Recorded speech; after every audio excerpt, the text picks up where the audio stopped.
Are you tired of the sapphire meta? Well then try some of these deck lists out. What is up, my Lorcana Goons, and welcome back to the Lorcana Goons channel. My name is Kevin and we're going to go over some non-meta deck lists that have been doing well in recent tournaments so that you don't have to worry about only playing sapphire. If you're tired of seeing sapphire steel, sapphire ruby at your local meta, maybe try some of these decks that can counter them because people have been finding success with some non-meta decks. But before we begin, I just want to say be sure to like, comment, and subscribe if you want to join the Lorcana Goons squad because it does support the channel. We're going to start off with this Emerald Steel deck that made it into the top 8, actually second place of the Top Choice Gaming tournament. I actually played this tournament myself. It was 7 rounds of Swiss and 98 players if I'm not mistaken, and it was a lot of good players. Huge shout out to the homie John for getting second place with Emerald Steel featuring the new Pete Space Pirate. Love to see it. That's the only new card from Arcasia's Island that's going to be in this Emerald Steel deck, but he did pretty good. I do believe at the end of the day he was 6 wins and 1 loss in a best of 3 format with Emerald Steel. I know for this tournament Top Cut did not play it out, so after they reached the final standings they split it, so he did finish in second place. But check this out, we have some familiar strategies here, starting off with our turn 1 Diablo into a potential shift Diablo Devoted Herald, which is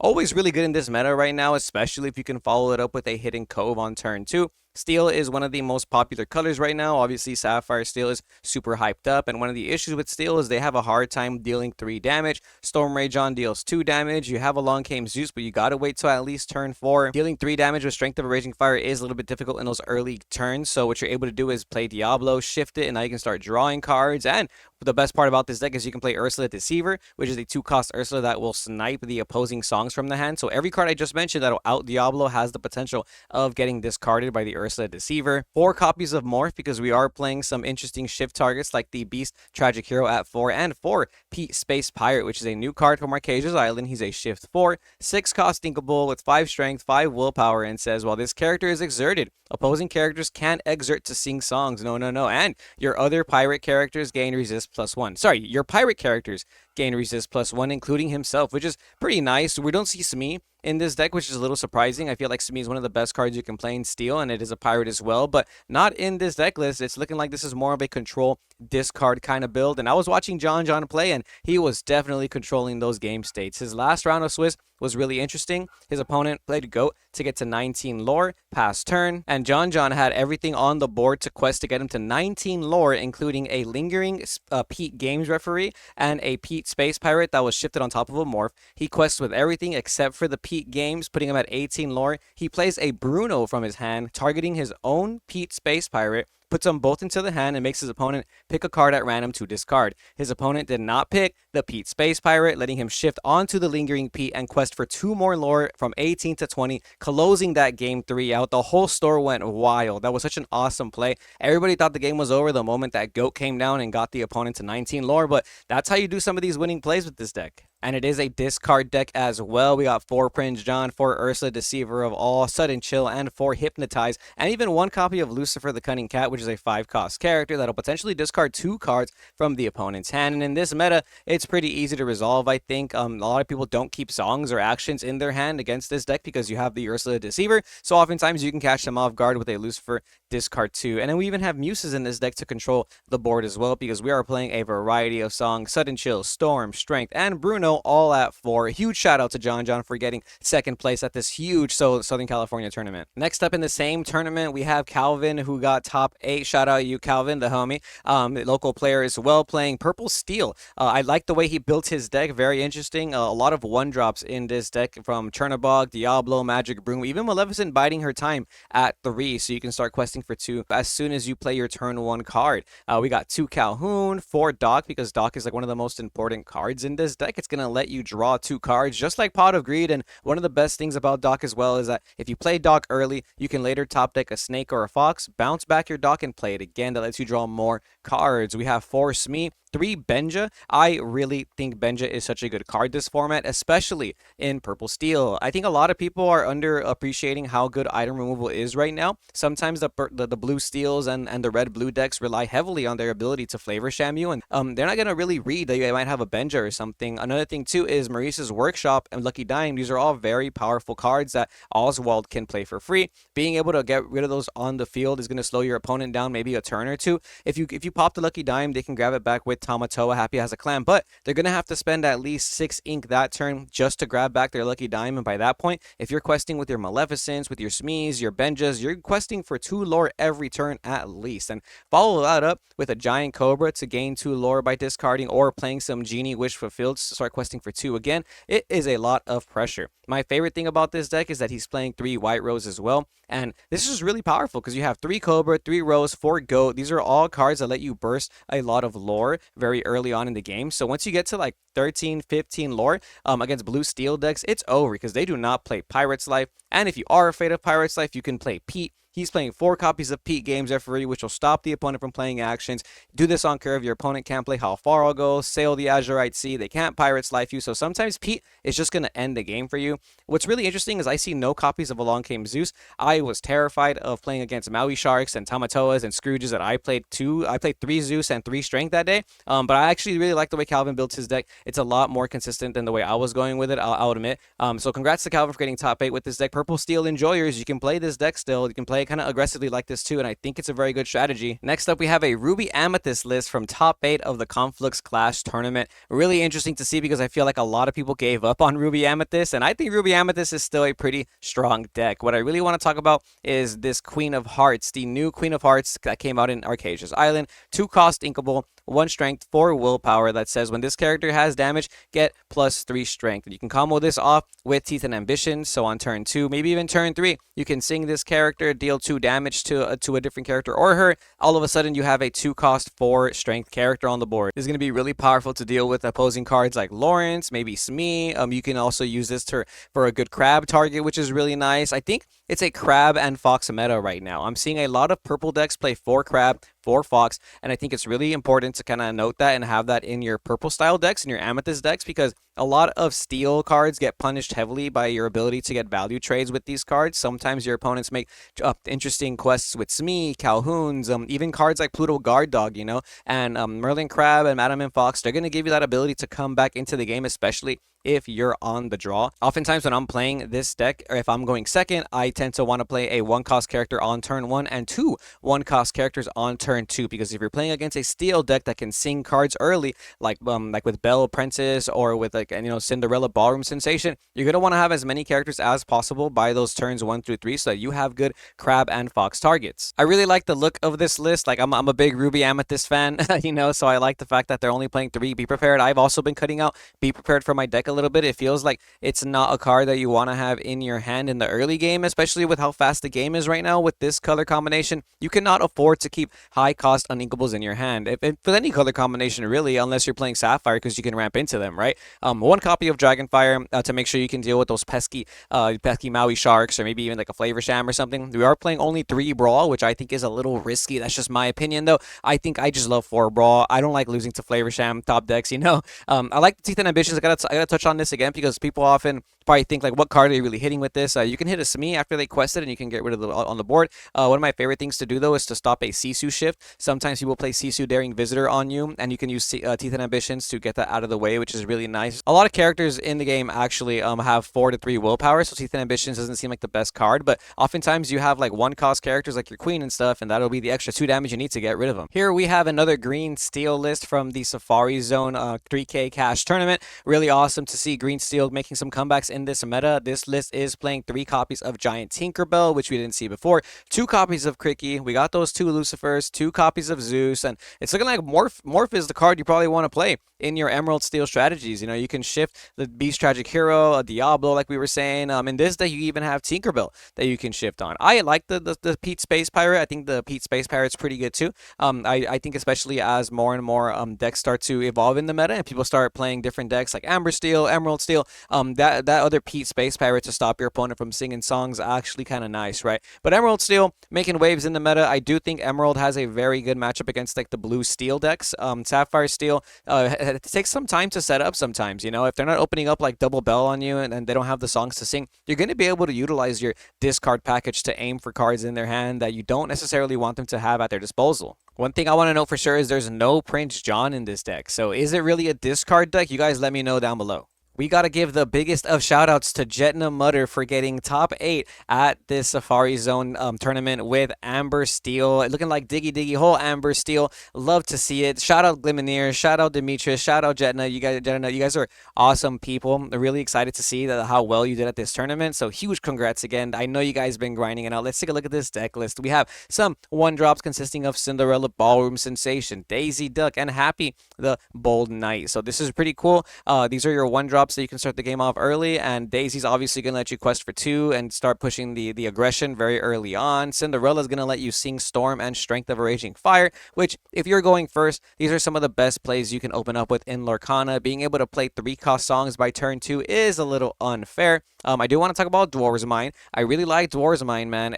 Locations are good in general right now. Locations tend to be very good against Sapphire decks, and Dwarves Mine might be one of the best steel locations you can play. For only 2 costs, you get a 6 willpower location that not only generates you lore, but has the potential to deal 1 to 2 damage. You have several knights in your deck like Doc and Happy, which can trigger them. We even got Lilos, Smees, and Piglets, which can quest for 2 or more. Piglet's going to be able to let you quest for 3, and sometimes when you go first with this deck and you set up a Daisy, Piglet, double Daisy play, it's over. We got 3 copies of Jafari, the Aspiring Ruler. This card came out in Arcasia's Island, actually in the starter deck if I'm not mistaken. It's a 3-cost character with 3 strength and 2 willpower. I love those stats as well because it's really hard to challenge that character and not get banished yourself. Even Calhoun will get banished if they challenge this Jafar. And more importantly, he's like a crab for your deck. When you play this character, chosen character gets Challenger +2 this turn. New cards are often harder to play around, so sometimes you can set up maybe a Daisy Duck play, and on turn 3, you can play this Jafar. Your Daisy Duck now has 3 strength. Maybe you can run it into a Smee. It survives, and now your Daisy Duck is a perfect target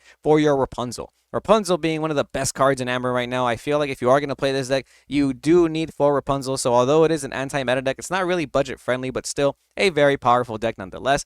Lawrence at 4. 3 peak games referee to stop those Be Prepared because steel decks tend to like lose out to board wipes, right? And 2 copies of Bagheera. Love to see it. Bagheera's a 5-cost character with 4 strength and 3 willpower. This has bodyguard too, so it'll protect all your little guys from questing all day. And during the opponent's turn, if Bagheera gets banished, you're able to deal 2 damage to every opposing character, which I think is really strong. Nobody's playing Grab Your Swords right now. Not many people are playing Giant Tinkerbell. So oftentimes, a lot of the little decks like the Chernadog or like Amber Steel and stuff like that, they tend to be able to go really wide without a care in the world. So if you drop this Bagheera on them, you might be able to counter them hard. I gotta talk about the Chen Po. Somebody played Chen Po on me in their Amber Steel deck, and it just completely destroyed my Amethyst Steel strategy. This 4 strength, 7 willpower character is one of the best bodyguards I think you can play in this color combo, and this is going to be able to protect your characters for a while. And I really enjoy the fact that this deck doesn't play Whole New World. I am not a fan of Whole New World strategies, so if you want to play Amber Steel or it's a type of like Yellow Steel strategy, consider playing this this build of Diggy Diggy Hole. Here we got some non-meta decks from the Charlie's Collectible show that did pretty well. In top 16, we have a Ruby Steel deck. Shout out Snake Chips for the first Ruby Steel deck that I've seen do well in a tournament meta setting so far. A lot of cards I want to go over because I don't really see these cards very often played. So first of all, the Mulan, the Disguised Soldier. There's a 1-cost character, 2 strength, 1 willpower that will let you draw and discard a card. Very nice if you are dealing with a deck that has a lot of uninkables, or if you have some undesirables in your hand, you can draw and discard one of those cards. Oftentimes in a deck that plays Doc Bold Knight, one of the issues is you'll draw double Doc, and that really sucks. So playing this Mulan lets you be able to draw and discard a Doc if you really want to. I actually like this card too in Purple Steel. I was playing 2 copies of it, and sometimes I feel like it overperformed. We also have 2 copies of Grandmother Fa. This is a 2-cost inkable, 1 strength, 1 willpower character that says when this character quests, you may give chosen character of yours +2 strength this turn, and she quests for 2. That's a pretty heavy quester for the ability to turn your Calhoun into a 5 strength character, maybe even your Mickey Mouse, the fast food defender. You can give him up to 3 strength, which is really cool too. We are also playing 3 copies of Prince Eric. This is the Prince Eric from the first chapter, my goons. 2-cost inkable, 1 strength, 3 willpower with Challenger +2. I think this card's not bad, actually. Being able to clear Calhouns and Smees is kind of important right now, so you might want to have something like this in your deck. Benja, 4 copies of Benja. I'm telling you, Benja's really good against the item decks. Don't sleep on my guy Benja. We have Jafar, the one we were just talking about, that'll give your characters +2 strength. Jasmine, a Ruby Jasmine card, 3 cost inkable, 2 strength, 3 willpower that says whenever this character quests, each opponent loses 1 lore. Okay, then we have some lore control in this deck too. So you can stop your opponents, your aggro opponents, from getting a little too crazy, which is nice. So if you're ever running into those purple steel decks that are just playing white flowers and goats, you can play this Jasmine. You can make your opponent lose 1 lore every time you quest. That's really good actually, because if they don't remove this Jasmine from the board, you're gonna slow the game down a lot. And they're going to have to probably challenge to remove this Jasmine, which means you can get some good value trades with your Calhouns, maybe gain some lore with your Shere Khans, Goofies, and Mushus. But that's probably the strategy for this deck. You probably want to set up certain situations where your opponent feels like they're forced to swing into your character so that on the comeback you can play a Shere Khan followed by a Mushu, and all of a sudden every time you challenge you start gaining some passive increments of lore too, which is really nice. And you're basically doing a 2-for-1. You're challenging and you're questing at the same time with some of these characters is what it feels like.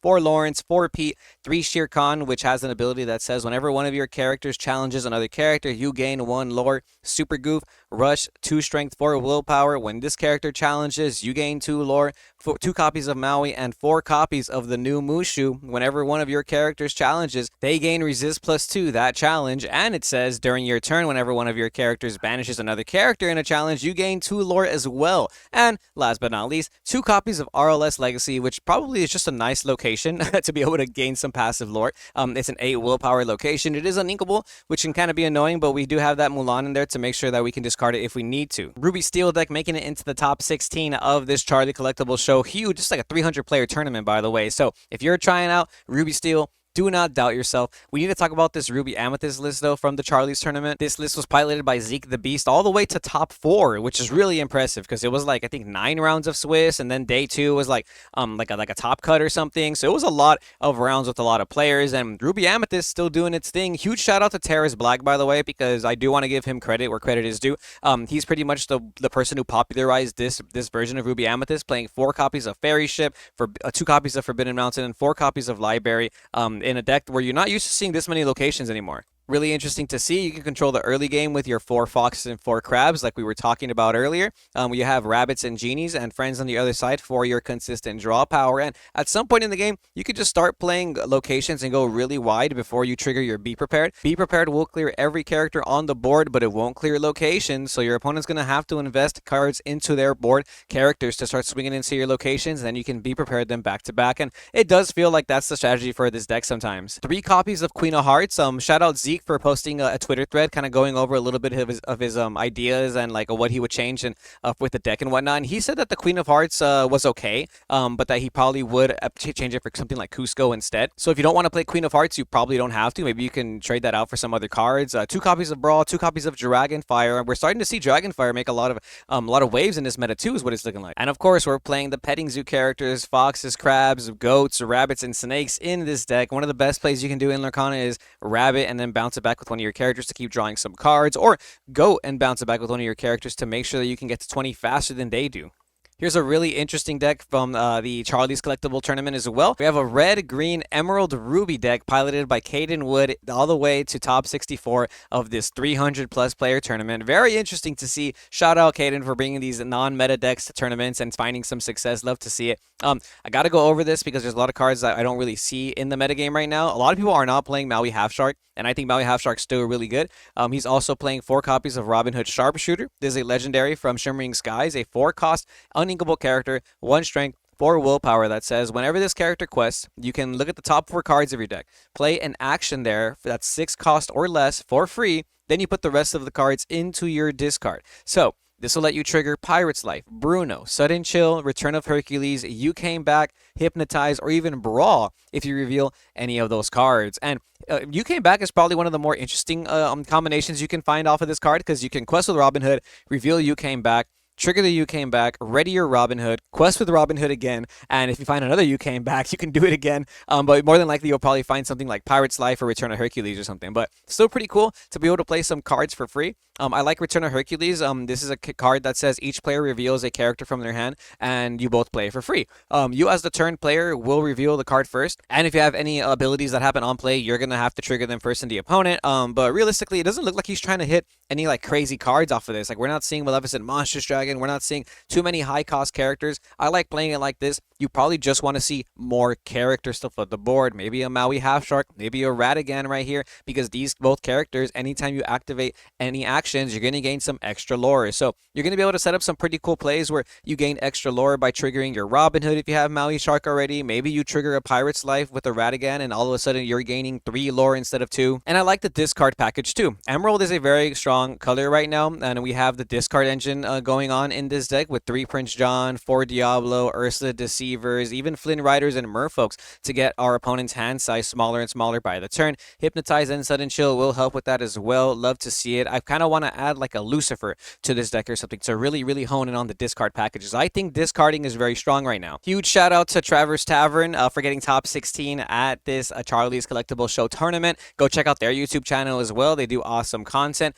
Yeah, playing green purple, a color combination that a lot of people also gave up on this format, and I like this deck a lot because we are literally playing 4 different Diablo cards. We have the Diablo Maleficent Spy, the 1 cost that'll look at the opponent's hand. Then we have Diablo, the Obedient Raven, which will draw a card if it gets banished. Now we have the new Diablo. This Diablo is a dual ink green-purple card that has 2 willpower, 1 strength, costs 2 and is inkable, has evasive, and challenger +2. It's a pretty good card, actually. This card has 2 abilities, and it's only a 2-cost character. Potentially can swing for 3 strength, which is really good in this meta, like we've been talking about. Most importantly, though, is that you have several shift targets for your Diablo Devoted Herald, which is very strong. Now you can go turn 1 Diablo, shift Diablo, turn 2 Diablo, shift another Diablo, and all of a sudden you're drawing 2 cards every time your opponent draws 1. There is a little bit of a discard strategy going on in this deck as well. We got the 4 Ursula Deceivers, only 2 copies of Prince John with 3 copies of Ursula Deceiver of all, so that we can sing our songs twice, like Sudden Chill, Friends on the Other Side, or Mother Knows Best, which is going to be able to control the tempo on the board or even control the hand size of the opponent.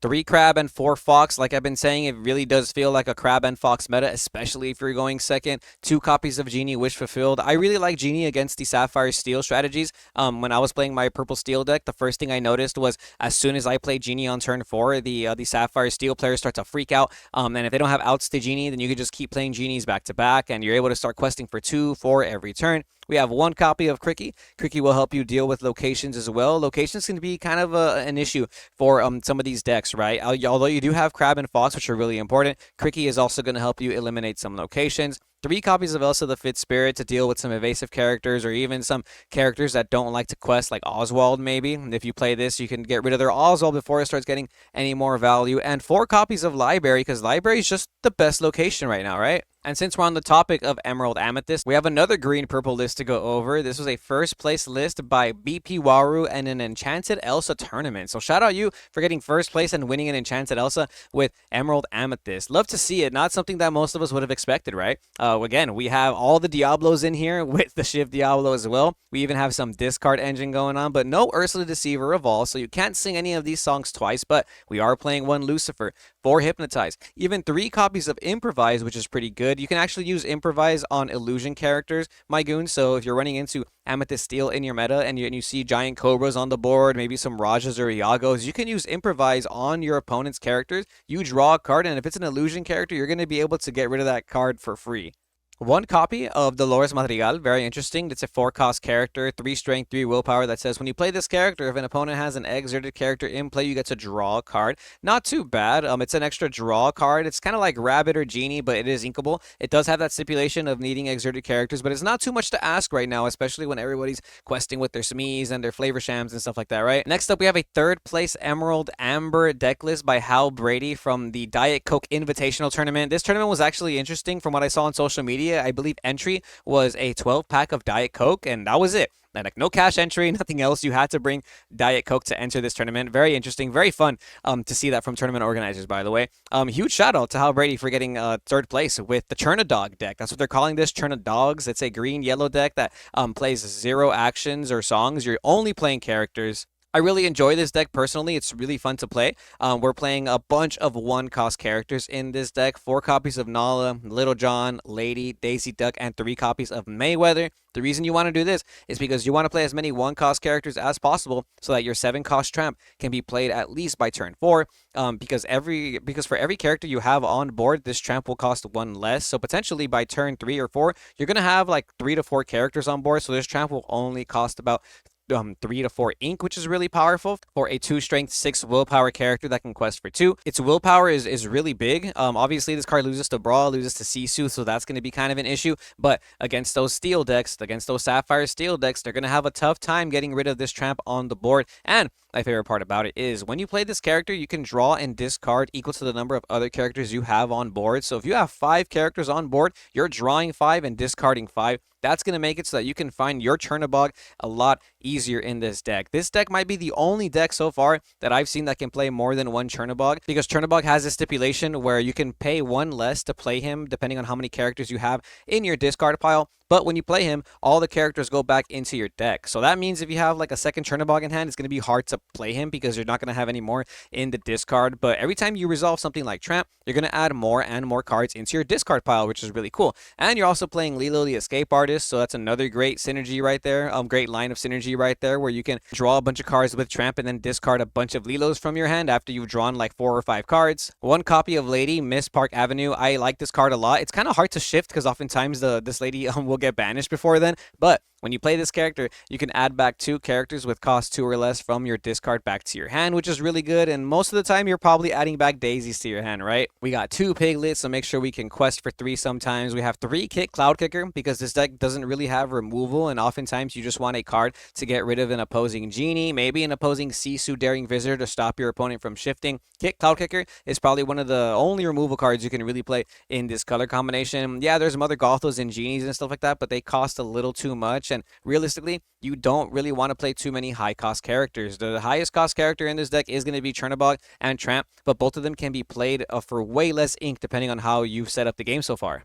3 copies of Cricky. It's another way to boost your characters up, especially the ones that have 4 willpower, so that'll let you get some really good trades. We got to talk about Tramp, the Enterprising Dog. This card is slept on. This card is so powerful. Not only does it only cost 1 if you have a lady on board, but when you play this character, you can give +1 strength to a character depending on how many characters you have on board. So if you're going second, and then they open up Belle, the Apprentice Inventor, turn 1, you can go turn 1 Daisy, and then if they quest with that Belle, turn 2 you can play Lady, and then you can play Tramp, and now all of a sudden you're going to be able to give your Daisy +2 strength, and it'll be able to clear into that Belle Apprentice very effectively. And now your Daisy has damage on it, so by turn 4 you're going to be able to heal her with Rapunzel. And this play works not just against Belle, it works against any 3 strength, 3 willpower character, right? Smeeze, Calhoun, stuff like that. So be sure to respect Tramp if you're playing against one of these Chernadog decks. One of the biggest issues with this deck is that it does lose out to early removals, Strength of a Raging Fire, Zeus, Storm Rage on, so maybe you might want to consider playing Ursula, Deceiver Revolt to snipe songs out of the hand. And we got 4 copies of Donald Duck, which will give us a lore to one of our characters, potentially making your Piglet quest for 4, your Nala quest for 2, or your Lilo quest for 3, which is really good in some of these aggro decks. We have another Amber Steel list. This is from Top 8 by Hitsu at the Raffle a Case tournament. Shout out you for getting top 8 at this tournament. Amber Steel, this one is not playing Whole New World. It kind of looks like a Diggy Diggy Hole version, but we're not playing any of the Dwarves Mine in this deck. Instead, we're playing 4 copies of Mulan Disguise Soldier, so we can draw and discard some cards. We do have the 4 copies of Dog alongside 4 copies of Penny. This is a Bolt's person. Penny is a 2-cost character with 1 strength, 2 willpower that says when you play this character, you can remove up to 2 damage from chosen character, and they gain resist +1. Really, what you want to do is give your characters resist so that your Daisy, your Calhouns, your Lilos, they have a higher chance of surviving after you're questing with them. We're still playing songs like Strength of a Raging Fire and Storm in combination with our Cinderella, because that's like one of the best plays in all of Lorcana right now. Lawrence, me, Rapunzel, all at 4, and 4 copies of Sven. 4 copies of Sven. Very cool to see. This is a 4-cost Amber card, 3 strength, 3 willpower that says when you play this character, you may ready chosen character. They can't quest or challenge for the rest of the turn. Really what this is for is you can sing twice with some of your characters. You can sing with Rapunzel, play Sven, sing again, or you can do something like quest with Rapunzel, you play Sven, you ready it, and then you sing with one of your cards. It also helps keep your characters alive. Sometimes you just want to quest with Smee, play your Sven, ready back your Smee, and now your Smee doesn't take any damage, which is really nice. And if you're doing that with your other characters like Lawrence or Doc or Lilo, that means they're going to be readied and your opponent cannot challenge them, and they're going to have to get rid of your characters simply by using removal. Now we have another Ruby Amethyst deck, a Villains Ruby Amethyst deck by Larcana. Shout out you for getting top 4 at this Win-A-Case tournament with a Ruby Amethyst list that is playing 0 Be Prepared. No Be Prepared in this deck. I love it. Love to see it. Let's take a look at this list. We got 4 Diablo, 4 Pain, which is basically Olaf or Minnie Mouse. It's the same card. It's a vanilla. It's a Storyborn ally, which is interesting. I believe they said they just like Pain over Olaf because they like the character. 4 Snake, 4 Queen of Hearts, which is a villain, by the way. And Snake is also a villain. You got to remember that. These villains are important. Remember that. Madam Mim Snake, Maleficent for our 3 drop. We haven't seen Maleficent Sorceress be played in Ruby Amethyst in a while. I think this card's still good too. It's a 3-cost card, 2 strength, 2 willpower that says when you play this character, you may draw a card. I think it's a pretty nice card. It makes your deck very consistent, and it's a great target for your friends on the other side to sing if you want to sing. We also got 3 copies of Crab, one of the best cards in the game right now. 3 copies of Mother Gothel, the Ruby Amethyst Dual Ink Mother Gothel. She's a 3-cost, 1 strength, 4 willpower that says whenever one of your characters challenges, you may move 1 damage from chosen character to another chosen character. Very interesting to see. I do believe this would trigger after the damage is completed. So if you challenge and then your character has some damage on it, then you can move the damage away from the character, at least 1, which is pretty nice. And it happens every single time. So if you challenge with multiple characters, you're going to be able to do this more than once. So that's some kind of pseudo removal there. And Mother Gothel is also a villain. We got 4 Rabbit, 4 Goat, 2 Elsa, 2 Maui, 2 copies of the new Hades. This is a rare from Arcasia's Island, a 6-cost, 4 strength, 6 willpower, dual ink character that says when you play this character, you can deal 2 damage to another character of yours. Then you banish chosen character with cost 3 or less. So there's going to be able to remove certain characters like Sisu, Daring Visitor, maybe some T-Pos on the board, maybe some Lingering Calhoun, Smees, Lawrences, and stuff like that too, which is very nice.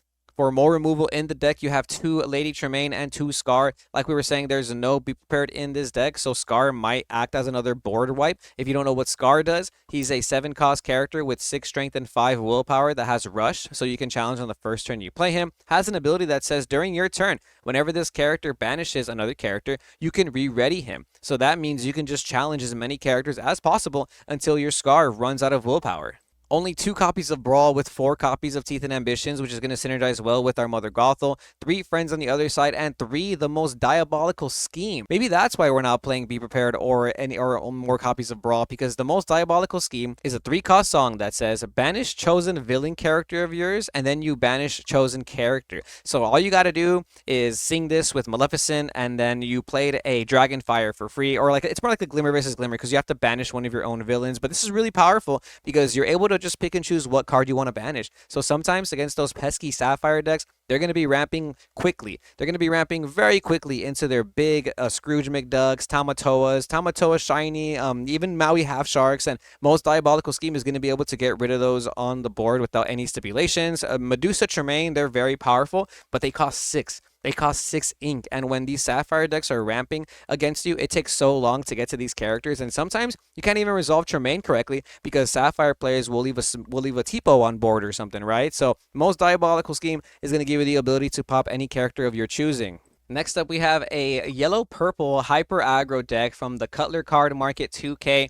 Shout out Maggie Hall for getting top 8 with your yellow-purple aggro deck. Love to see it. Aggro. Hyper aggro still making waves in the meta. Don't sleep on a hyper aggro deck if you want to just quest to 20 as fast as possible. Love to see it. We have 4 copies of Maleficent, 4 copies of Lilo. This is pretty cool. These are one of the few cards in the game that can quest for 2 on turn 1, and she took advantage of both of them, playing 8 copies total. Then we have 3 copies of Daisy, 4 copies of Stitch and New Dog, because you're playing 4 copies of your Stitch Rockstar. I haven't seen Rockstar Stitch make a meta waves in a cool minute, so I'm really happy to see Rockstar Stitch in this deck list. We're also playing our Lilo Escape Artist and Pinocchio Star Attraction on turn 2 to maybe add for that questing pressure. If you want to protect your characters early on, you have Simba the Protective Cub as a bodyguard character, or Donald Duck on turn 3, the Musketeer Soldier as another bodyguard character, and we know this Donald Duck is very good in aggro decks. You can make your Pinocchio quest for 4, your Maleficent quest for 3. We gotta talk about Arthur, the Wizard's Apprentice. I haven't seen this card played since Rise of the Floodborn, my Lorcana Goons. This is really awesome.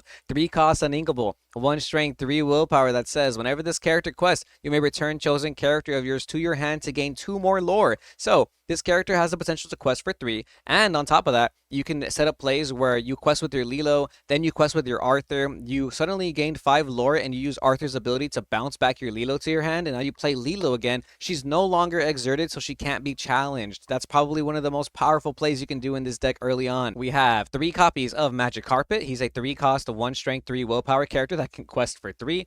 4 White Rose, because when you play White Rose, you gain 1 lore. 1 copy of Genie, because I guess you just only need 1 in this deck.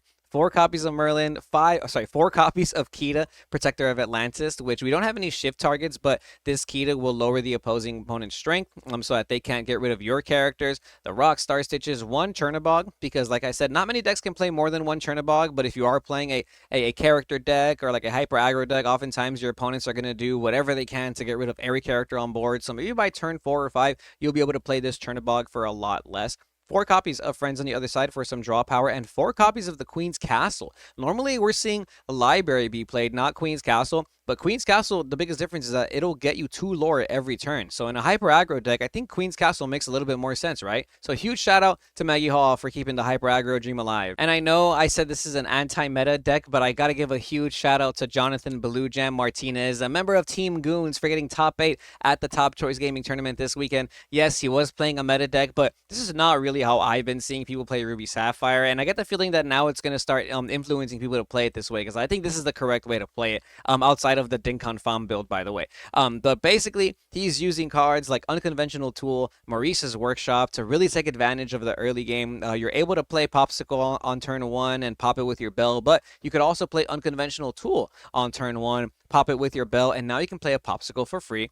You could also do this on turn 2 to play your Maurice's Workshop or your Fishbone Quills a lot earlier, which is really nice, or maybe even your Sapphire Coil for free. And against these decks that are playing early game questers like Maleficent, Samiz, Lawrence's, you're going to want to be able to contest them as quickly as possible. So setting up a Sapphire Coil early is really powerful, especially if you're playing all of these Sisu cards, or maybe even just playing your Bell by turn 1 is really strong. I played against an opponent that day, I think it was round 3, and his turn 1, he went Popsicle, play Bell, pass. I thought they were playing Sapphire Steel, because I am not used to seeing Sapphire Ruby players use Bell, the Apprentice Inventor. So I immediately thought, this person's playing Sapphire Steel. So I started inking away my Lawrences and my Smees, which aren't that good against that deck, and I was going really wide, because I thought there's no Be Prepared in his deck. Then by like turn 3 or 4, he set up a Sapphire Coil, played a Sisu Daring Visitor, and then shifted Sisu, and I just got blown out of the water. So I do think this deck is really good. I do think that being able to hide your color combination